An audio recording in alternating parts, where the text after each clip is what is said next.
சட்டமன்ற தேர்தலுக்கு பிந்தைய கருத்து கணிப்பு முடிவுகளினுடைய சிறப்பு நேரலில் இருக்கிறோம். பல்வேறு நிறுவனங்களினுடைய தேர்தலுக்கு பிந்தைய கருத்து கணிப்பு முடிவுகளும் வந்திருக்கிறது. அதன் அடிப்படையில் CNN நியூஸ் 8 போல் ஆஃப் போல் முடிவுகளையும் பார்க்கிறோம். அதன் அடிப்படையில் ஆம் ஆத்மிக்கு 26 இடங்களும் பாரதிய ஜனதா கட்சிக்கு 44 இடங்களும் கிடைப்பதற்கான வாய்ப்பு இருப்பதாக CNN நியூஸ் 8 போல் ஆஃப் போல் முடிவுகள் சொல்கிறது. டெல்லியை பொறுத்தவரைக்கும் மொத்தம் இருக்கக்கூடிய தொகுதிகள் 70. அங்க பெரும்பான்மைக்கு தேவையான அந்த மேஜிக் நம்பர் என்பது 36. அந்த வகையில் CNN நியூஸ் 8 போல் ஆஃப் போல் முடிவுகளின் அடிப்படையில் ஆம் ஆத்மிக்கு 26 இடங்களும் பாரதிய ஜனதா கட்சிக்கு அங்கு 44 இடங்கள் வரை கிடைப்பதற்கான வாய்ப்பு இருப்பதாகவும் சொல்லப்படுகிறது.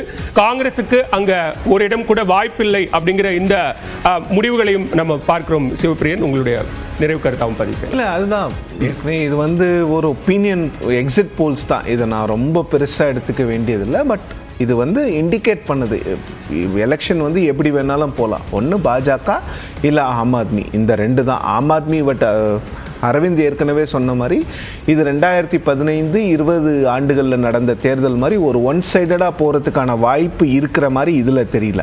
So it will be a very tough and intense contest. அப்படின்னும் போது ஆம் ஆத்மியா இல்லை பாஜகவா அப்படிங்கிற அந்த சீசா பேட்டில் தான் இருக்குங்கிறது தான் என்னுடைய கருத்தாகவும் இருக்கிறது. அரவிந்த், இப்போ கிட்டத்தட்ட 3 கட்சிகளுமே தங்களுடைய தேர்தல் வாக்குறுதிகளை ரொம்ப நம்பியிருக்காங்க. ஆம் ஆத்மியை பொறுத்த வரைக்கும் ஒரு 15 வாக்குறுதிகள் அப்படிங்கிறத பிரடான்மெண்டா வைக்கிறாங்க. அதே போன்று பாஜக உமன் சென்ட்ரிக், எஜுகேஷன், ஹெல்த் அப்படிங்கிற மாதிரி இந்த 3 கட்சிகளினுடைய வாக்குறுதிகளுமே இருக்கு. அது யாருக்கு கை கொடுப்பதற்கான வாய்ப்பு இருக்கு? காங்கிரஸ் அதுல பெருசா எடுத்துக்கவே வேண்டாம். காங்கிரஸ் எவ்வளவுக்கு எவ்வளவு ஓட் பர்சன்டேஜ் அதிகமாகுதோ அவ்வளவுக்கு எவ்வளவு ஆம் ஆத்மி பார்ட்டிக்கு தான் செட் பேக்.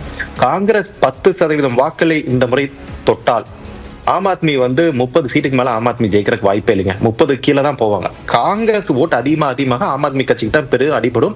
ஸோ நம்மளோட கணிப்பு பிரகாரம் காங்கிரஸ் 7 to 8% ஓட் ஷேர் கிடைக்கும் என்பதுதான் இங்க எக்ஸிட் போல் நிறுவனங்களோட தகவலாக இருக்கிறது. காங்கிரஸ் 10% தொட்டால் இது clean one sided election for பிஜேபின்னு நம்ம ஏத்துக்கலாம். ஸோ காங்கிரஸ் எவ்வளவுக்கு எவ்வளவு ஓட்டு ஜெயிக்கிறாங்களோ ஆம் ஆத்மி பார்ட்டிக்கு பிரச்சனை.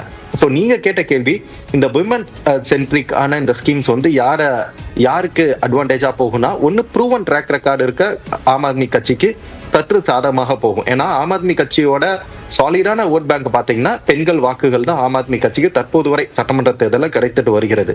எனவே அதை பிரேக் பண்ணணும்.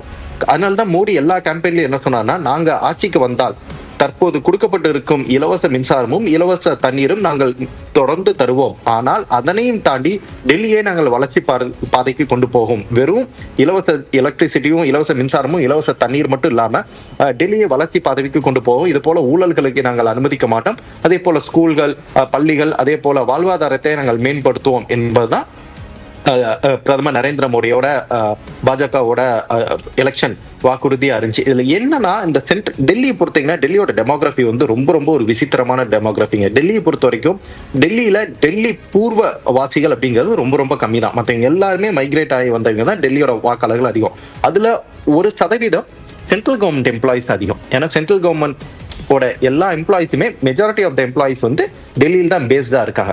ஸோ அவர்களோட வாக்குகளும் மிக முக்கியம். ஸோ இது போல அதாவது மாநில அரசுக்கும் எல்ஜிக்கு தொடர்ந்து இது போல ஒரு முட்டல் மோதல் நடைபெற்று வருகிறது. இதனால் கவர்னன்ஸ் முழுமையா ஸ்டாண்ட் ஸ்டிலுக்கு வந்திருக்கு அப்படிங்கிறது இங்க அரசு அதிகாரிகள் எல்லாருக்கும் தெரியுது. எனவே அரசு அதிகாரிகளோட வாக்கும் முழுமையாக பாஜக பக்கம் போவதற்கான வாய்ப்பு இருக்கிறது. எனவே அட்வான்டேஜ் பிஜேபிங்கிறதுல மாற்று கருத்து கிடையாது. ஆனா இது காங்கிரஸ் 8% கீழே குறைஞ்சுன்னா ரொம்ப டைட்டான கான்டெஸ்ட் நம்ம பார்க்கலாம். காங்கிரஸ் 8% மேல காங்கிரஸோட வாக்கு கிடைத்தால் அது பாஜக சாதகமாக தான் போகும். ஏன்னா ஆன்டி பிஜேபி ஓட்டு தான் காங்கிரஸும் ஆம் ஆத்மி கட்சியோட 2 கட்சிகளோட வாக்குகளும். அது பிரியும் பட்சத்தில் அது பாஜகவுக்கு சாதகமாக போவதற்கு வாய்ப்பு இருக்கிறது.